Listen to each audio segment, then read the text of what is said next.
Gas prices have continued to rise amid the ongoing war with Iran, jumping from a national average of $2.92 on February 28th when the first strike took place to $3.65 this week.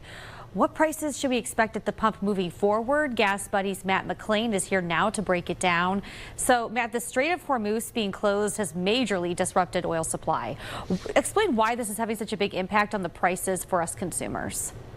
So it's a one of two stories here. We're not going to have a supply issue in America where we just produce way too much oil. In fact, we export oil. But the reason why the prices are increasing, it actually has to do with the global market exchange for oil itself, which is based in U.S. dollars. But even if it were not based in U.S. dollars, when we have 20% of the oil supply suddenly no longer being available to the globe for usage, the remaining 80% is going to be higher. And that's pretty much the same across the board. It wouldn't matter if it was bananas or beef. If you remove 20% of it, the remaining 80 is going to be at a higher price point. So what are the prices going to look like this weekend and then in the weeks ahead?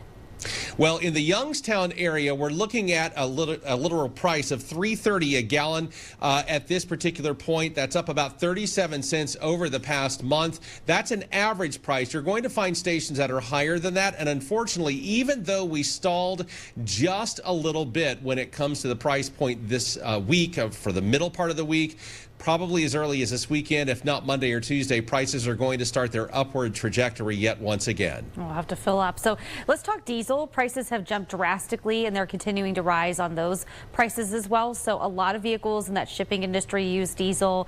Do you think that that will translate to higher prices for consumers? Unfortunately, the longer that we are dealing with the closure of the Strait of Hormuz, that's exactly what we're going to be seeing. It's a ripple effect, and the longer it's closed, the bigger the ripple. So we are looking at shipping prices. Obviously, there's no way to compensate for just the first 10 days of March. Diesel prices going up on average $1 per gallon across the country.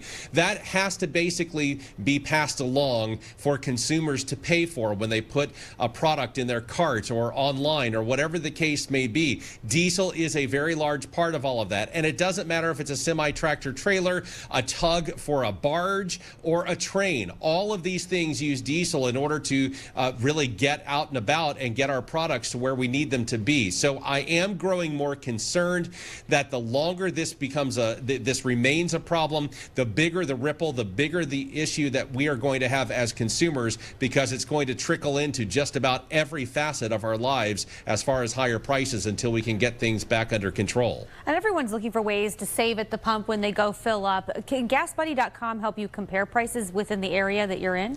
It absolutely can. You pull open the app, the website, whatever the case may be, and it will isolate where the cheapest gas prices are. And you can even, believe it or not, plug in your route along those areas. If you have a trip that you're wanting to take, you're able to do that, and it'll give you the driving directions and also point out the cheapest gas prices along your entire journey. It doesn't matter if it's a 1,000-mile journey, it's going to be able to do that. Plus, there are discounts that are offered inside of that as well. And given the fact that we are seeing, crude oil prices continuing to increase, as well as gasoline prices and diesel, I am genuinely concerned that we're going to, need every discount we can get.